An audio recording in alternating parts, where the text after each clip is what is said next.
Todos conocemos a alguien que nos irrita demasiado rápido, no porque te haya hecho el peor daño de tu vida, no porque haya arruinado todo. A veces basta con que aparezca y algo en ti se nubla. Su forma de hablar, su necesidad de atención, su arrogancia, su debilidad, o esa pequeña conducta que en cualquier otra persona dejarías pasar, pero en esa no.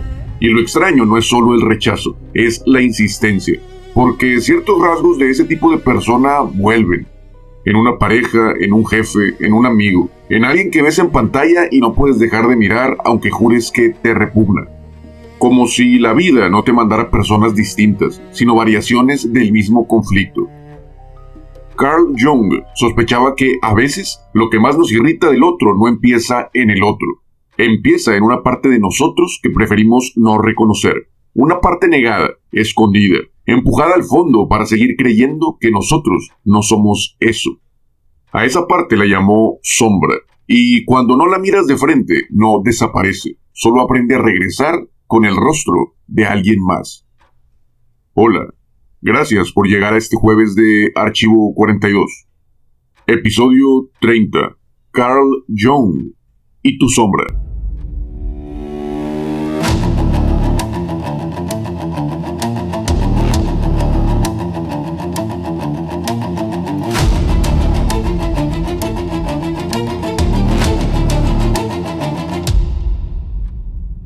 Lo que acabo de decirte no era una frase fácil disfrazada de profundidad. No vine a decirte, eres exactamente eso que odias. Eso sería una buena trampa para retener gente, pero sería una simplificación bastante torpe. Este episodio va por otro lado y trata de otra cosa. Va sobre una sospecha mucho más incómoda, que algunas de nuestras repulsiones más intensas no hablan solo del otro. También hablan de cómo está construida nuestra propia mente. Y eso importa hoy más que nunca. Porque vivimos rodeados de estímulos, de personas que juzgamos en segundos, de figuras que seguimos para criticarlas, de rasgos que nos obsesionan aunque juremos despreciar, y de repulsiones que cambian de nombre, sin dejar de sentirse extrañamente familiares. Si alguna vez te has preguntado por qué cierto tipo de persona te molesta más de lo normal, por qué algunos patrones regresan con distintos rostros, o por qué hay rasgos ajenos que no solo te molestan, sino que parecen tomar control de tu atención, entonces, este episodio es para ti. No para absolverte, no para acusarte, ni para convertir una reacción humana en superstición emocional, sino para analizar un mecanismo. Uno que la psicología del siglo pasado empezó a mirar con seriedad, y que Carl Jung llevó a una zona especialmente incómoda. La posibilidad de que parte de lo que rechazamos afuera obtenga su fuerza de algo que no hemos terminado de mirar hacia adentro. Esta no es una idea menor. De hecho, entrar en esta clase de preguntas fue parte del territorio donde Jung empezó a separarse de Freud. Porque no bastaba con hablar de lo reprimido, había que preguntar también qué ocurre con eso que una persona expulsa de la imagen que tiene de sí misma, dónde reaparece, bajo qué rostro se presenta y por qué, a veces, no vuelve como deseo, sino como rechazo. El día de hoy vamos a abrir 3 cosas. ¿Por qué ciertas personas o ciertos rasgos nos alteran más de lo que deberían? ¿Por qué algunos conflictos parecen repetirse, aunque cambien los nombres y las circunstancias? ¿Y qué hacemos con esa información, sin volvernos indulgentes con nosotros mismos, sin justificar a nadie, y sin reducir todo a una autoayuda barata? Porque si Jung tenía razón en algo, era en esto. Hay partes de nosotros que no desaparecen solo porque decidimos no mirarlas. Y cuando no sabemos reconocerlas, pueden volver de una forma más difícil de detectar, colándose en lo que admiramos, en lo que elegimos, en lo que perseguimos y también en aquello que juramos no soportar. Nunca he sabido si lo que rechazo rotundamente era algo externo o ya vivía dentro de mí. Lo bueno es que en el archivo siempre estuvo. Desde una voz sin rostro para una mente sin tiempo. Esto es Archivo 42.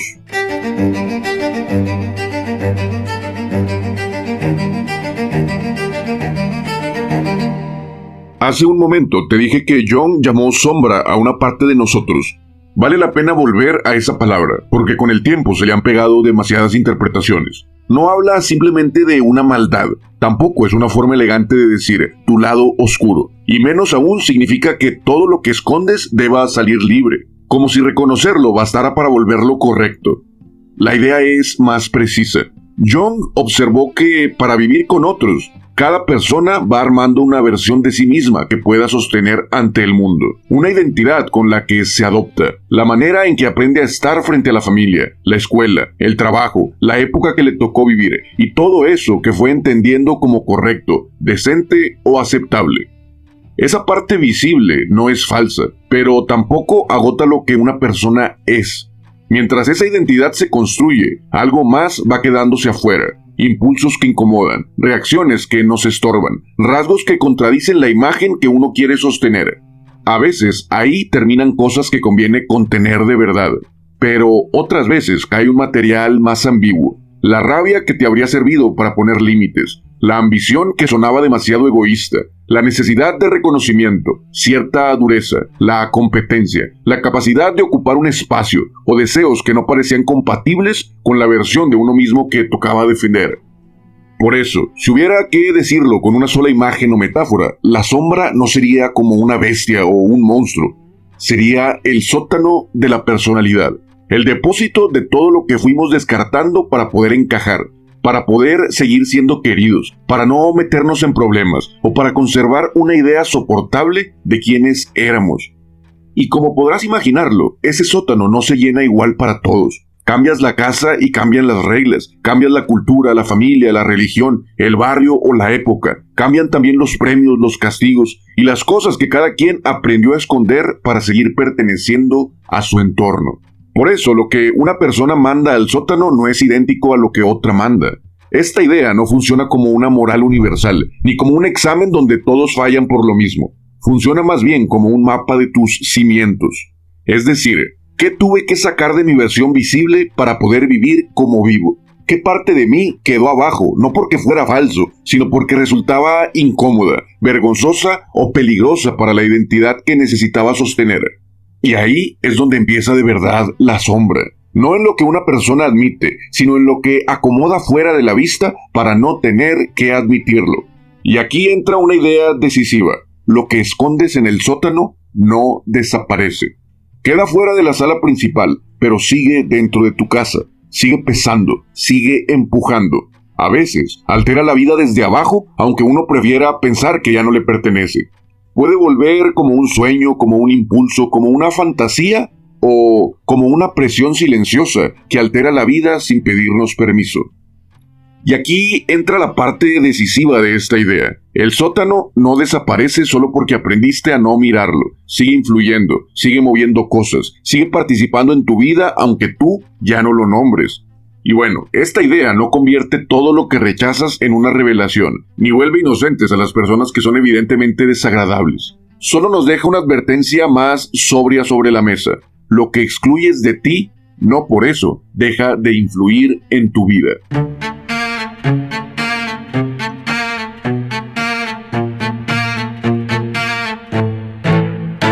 Para entender por qué esta idea de la sombra pesa tanto, hay que detenernos un momento en el hombre que la pensó. Carl Jung no fue el tipo de mente que se conforma con describir síntomas como si la persona fuera una lista. Le interesaba lo que se escapaba cuando alguien habla, los sueños que regresan, los símbolos que se repiten, la personalidad que uno aprende a mostrar, y esa zona donde no solo sufres por lo que te pasó, sino por lo que no te permites ver de ti mismo. Pero Jung no empezó solo. Antes de convertirse en una voz propia, caminó un tiempo con la figura que ya había movido el suelo, Sigmund Freud. Freud obligó a tomar en serio una idea incómoda, que la conciencia no se manda sola.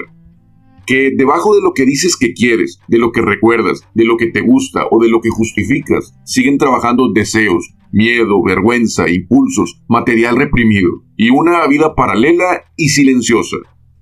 En eso ambos coincidían, los dos sospechaban lo mismo, uno no se conoce del todo, y por eso, muchas veces, actúa desde lugares que no entiende. Pero la grieta empezó cuando Jung quiso ampliar el mapa. Freud veía el inconsciente como una historia personal enterrada, represión, conflicto, infancia, traumas con los padres, lo que aprendiste a callar para sobrevivir, un pasado que vuelve pero disfrazado. Pero Jung, por su parte, empezó a notar otra cosa, que hay cosas que vuelven, aunque no se expliquen solo por biografía. Imágenes que aparecen en sueños con una fuerza rara, símbolos que se parecen entre culturas distintas, historias que tocan una fibra profunda sin que sepas el porqué. y sobre todo, una distancia que se abre entre la persona que muestras y todo lo que quedó fuera de esa versión presentable. Ahí ya no estaban hablando del mismo inconsciente. Freud lo pensaba como lo reprimido de un individuo. Jung empezó a verlo como un territorio más amplio, no solo recuerdos expulsados o enterrados, sino fuerzas y tendencias que siguen activas aunque el yo no las pueda controlar. La diferencia creció cada vez más y la relación se rompió. No hace falta recitar títulos difíciles ni fechas como examen. Lo importante es el movimiento de fondo. Freud abrió la puerta. Jung se dio cuenta de que la casa era más grande. Y esa es la grieta principal de este episodio. Porque desde ahí fue donde Jung construyó la pregunta que volvió posible la sombra. Si para ser alguien dejaste partes tuyas afuera, ¿esas partes se mueren o se quedan viviendo en la oscuridad esperando su momento para resurgir? Jung se vuelve útil justo por eso, no solo para pensar lo que reprimimos, sino para entender cómo la mente insinúa lo que no logra decir de frente.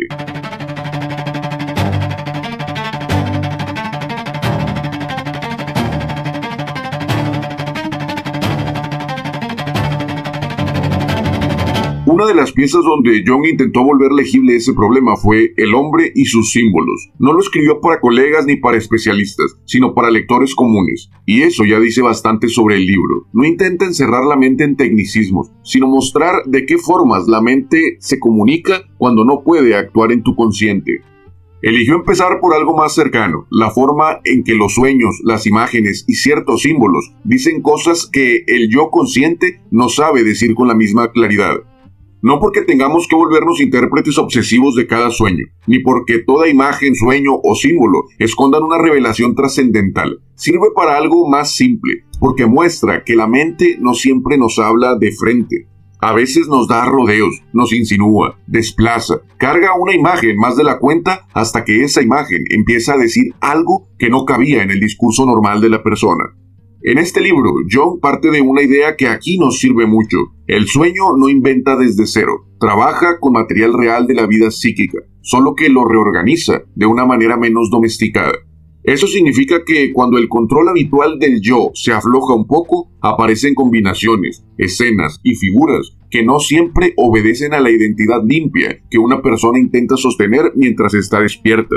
Y si la miramos desde ahí, la sombra se vuelve menos abstracta, porque deja de ser solo la parte negada y empieza a sentirse como algo que busca una manera de expresarse, de ser por fin escuchada. No siempre lo encuentra en una confesión, no siempre aparece en una decisión clara. A veces se deja ver en un sueño extraño, en una imagen que vuelve, en una fantasía que insiste, o en la carga desproporcionada que de pronto adquieren cierto tipo de personas.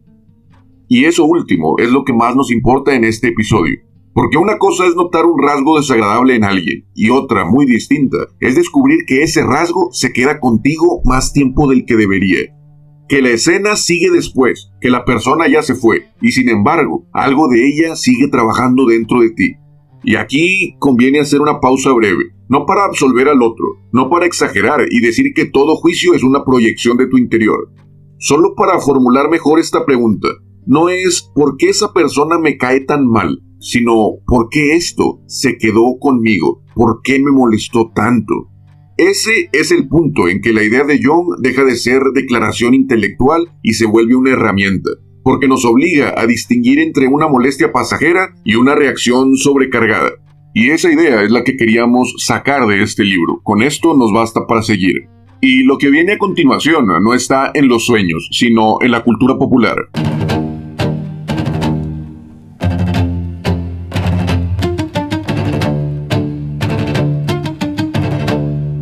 Un buen lugar para ver esta idea fuera del lenguaje de Jung es Fight Club, o El Club de la Pelea. La película fue estrenada en 1999, dirigida por David Fincher y adaptada de la novela de Chuck Palahniuk. Sigue a un oficinista normal y casi aburrido que se cruza con Tyler Durden, una figura carismática y nihilista con la que termina fundando un club clandestino de peleas. No hace falta resumir toda la película, basta con mirar el recorrido del protagonista. Al inicio no parece un hombre violento, ni especialmente libre ni dispuesto a romper ninguna regla. Se ve más bien como domesticado, vacío, insomne, atrapado en una vida que intenta llenar con consumo, con catálogo, con la fantasía de que una mejor versión de sí mismo podría arreglar algo que en realidad está más abajo. Esa ya es una pista. Porque antes de que la sombra aparezca con rostro, muchas veces se nota como una compensación, como una vida demasiado ordenada por fuera que necesita rutina, distracción o anestesia para no tocar lo que se está acumulando debajo. Luego aparece Tyler Durden, y lo primero que despierta no es rechazo, es admiración. Tyler entra como una respuesta posible. Encierra todo lo que el protagonista no ha sabido ser. Desinhibido, audaz, capaz de romper, de arriesgar, de hablar sin pedir permiso, de habitar una fuerza que el otro llevaba tiempo sin saber dónde poner. Y ahí la sombra no se ve monstruosa, se ve seductora.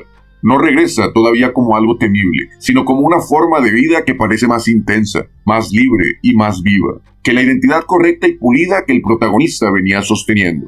Y ese es un matiz importante para este episodio. La parte negada no siempre vuelve como enemigo, a veces vuelve convertida en un ideal, en la figura que concentra el permiso que tú no te has dado, en la persona que parece vivir sin culpa algo que tú llevabas tiempo manteniendo enterrado. Pero la historia no se queda ahí. Cuando aparece el Project Mayhem, la fascinación cambia de tono. Lo que antes parecía libertad empieza a rozar el descontrol. La valentía empieza a parecer destrucción. Y lo que primero resultaba magnético termina volviéndose difícil de sostener. Ahí ya no vemos una sombra admirada, sino una fuerza desbordada. No porque toda parte negada termine en desastre, eso sería exagerar bastante, pero sí porque lo que no se mira a tiempo termina por ganar fuerza, por ocupar más espacio y por empezar a empujar la vida en direcciones que uno ya no controla del todo. Lo valioso de esa imagen no está solo en el giro de la historia, sino en la secuencia que nos deja ver. Primero hay un vacío, después una fascinación por lo que no nos atrevemos a hacer, y al final aparece el costo de haberlo dejado en libertad. Eso la vuelve una traducción clara de algo que Jung ayuda a pensar bien. La parte negada no siempre entra con cara de amenaza. A veces, primero aparece como permiso y seducción.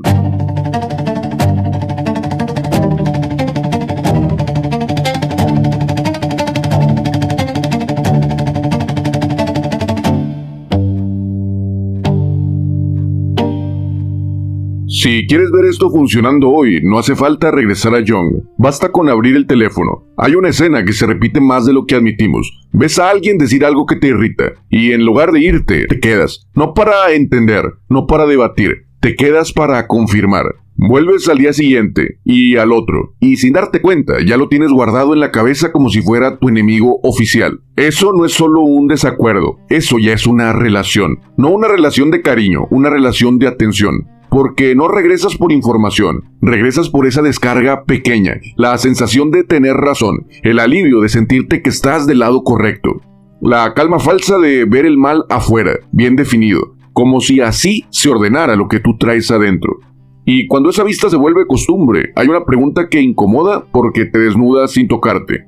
¿Qué estoy buscando aquí? ¿O qué estoy cobrando aquí? No para fingir que todo es proyección. Afuera sí hay conductas criticables, límites reales y daños reales. El punto no es negar eso. El punto es cuando el juicio deja de ser proporcional y se convierte en una fijación. Cuando ya no basta con un no estoy de acuerdo, empiezas a esperar el siguiente video, el siguiente post, el siguiente error. Empiezas a seguir a alguien que dices que detestas.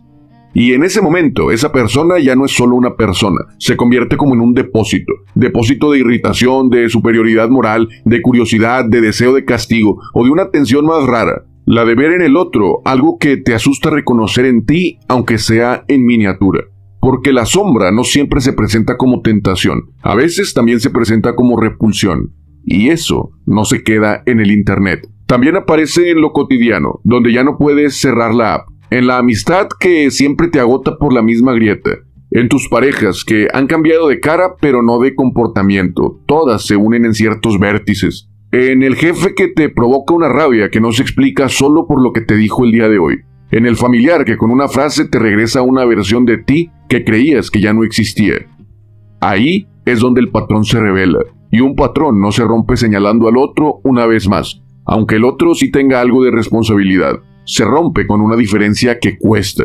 Distinguir entre daño real y reacción sobredimensionada, entre una crítica legítima y una fijación, entre alguien que cruzó un límite y alguien que, además, tocó una fibra que ya venía sensible desde mucho tiempo atrás. Porque si no haces esa diferencia, la sombra encuentra el terreno perfecto. Te convence de que todo está afuera, mientras ella sigue eligiendo los rostros, repitiendo las escenas y cobrándote atención cada vez que aparece. Así que cuando una idea llega hasta ahí, ya no basta con entenderla. Ahora hace falta verla en una historia.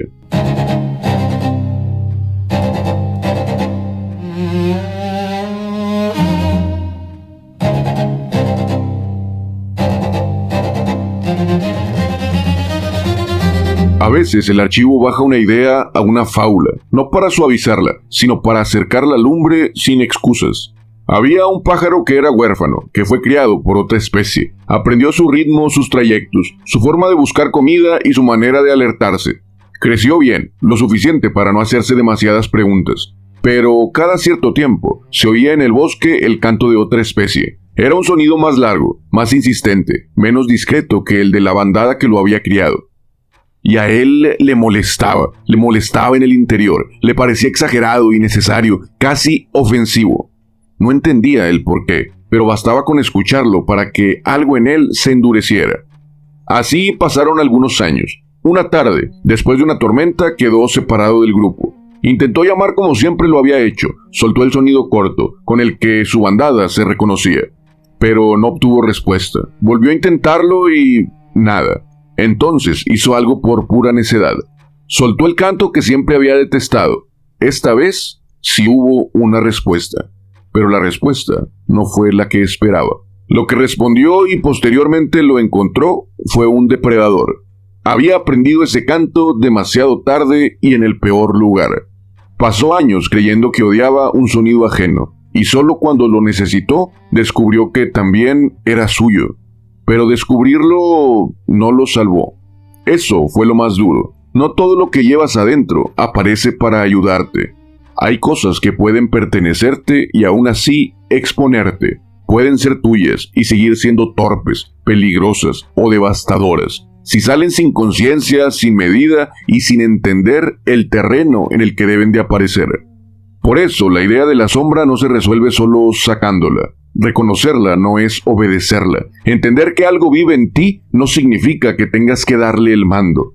A veces, madurar consiste en algo menos vistoso y mucho más difícil.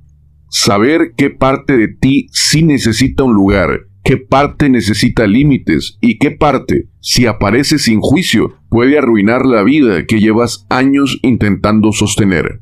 Tal vez por eso el canto le molestaba tanto, no porque fuera completamente ajeno, sino porque le recordaba que dentro de él había algo real, algo propio que no sabía cómo utilizar. Y hay pocas cosas más incómodas que esas. Descubrir que algo te pertenece y entender al mismo tiempo que no por eso te conviene mostrarlo al mundo.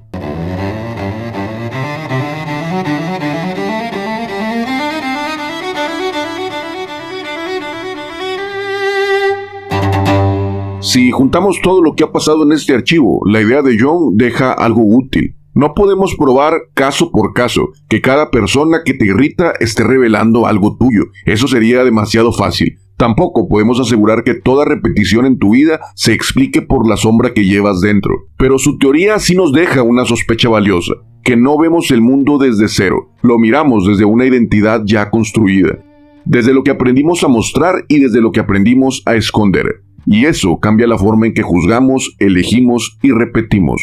Por eso es que ciertas personas nos molestan más de la cuenta, no siempre porque sean peores. A veces es que tocan un punto sensible, un rasgo que rechazamos, una posibilidad que tenemos, una oportunidad que no tomamos, una parte de nosotros que nunca hemos terminado de acomodar. Y quizá por eso también, según John, repetimos patrones, no solo porque el mundo insista en mandarnos a la misma gente, sino porque uno también entra a la vida con asuntos mal resueltos, con límites mal aprendidos y con partes de sí que siguen buscando una escena en donde pertenecer. Eso no significa que todo sea culpa tuya o que todas las personas en el exterior merezcan ser respetadas y se les tenga que dar un lugar y las tengas que escuchar y las tengas que tolerar. Significa algo más incómodo, que no basta con culpar siempre a la persona de enfrente, si el mismo conflicto sigue encontrándote con distintos nombres.